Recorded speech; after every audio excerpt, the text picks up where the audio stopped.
This is a CBS News Detroit update. Good morning, I'm Sandra Ali. Here's a look at some of the top stories for you on this Wednesday morning. Detroit police are looking for suspects and asking for your help after two people are found dead in a home on the city's west side. That investigation is unfolding on DeSoto Street. Police were called to that house yesterday afternoon. They found the bodies of a man and a woman in the basement. If you have any information, call Detroit police. The tariffs on Canadian steel and aluminum begin today, but the increase not as high as expected. President Trump says he will not impose a 50% tariff. Instead, though, the 25% tax does take effect today. That decision comes after Canada announced it was pausing its tax on electricity exports to the U.S. Massive cuts are expected today at the Department of Education. Offices across the country are closed. According to the agency, more than 1,300 people are now being fired.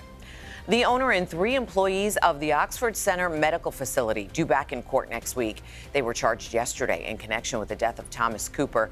He's the 5-year-old killed January 31st when a hyperbaric oxygen chamber he was being treated in exploded.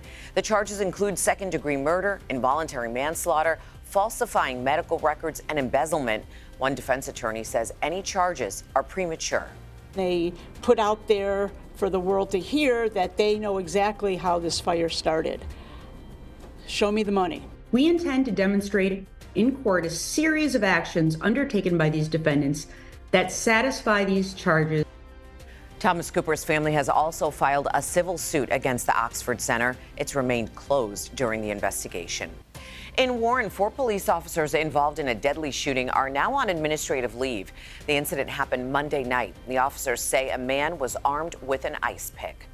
Former Detroit Police Chief James Craig wants to be the city's next mayor. He plans to officially make that announcement for his candidacy at 11 this morning.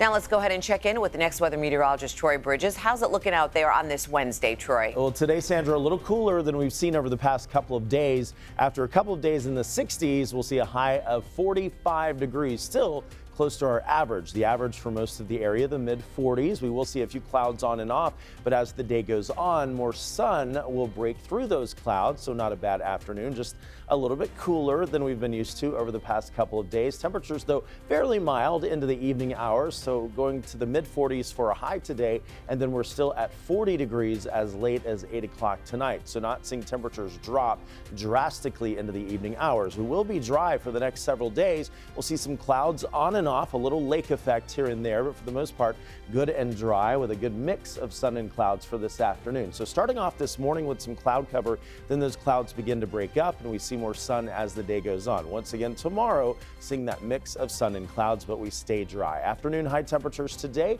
going well into the 40s, mid-40s, close to where we should be. Again, 44 for the average in Detroit. We're going to 45 in Pontiac today, 45 in Detroit, 46 in Adrian, 44 for the high today in Lapeer.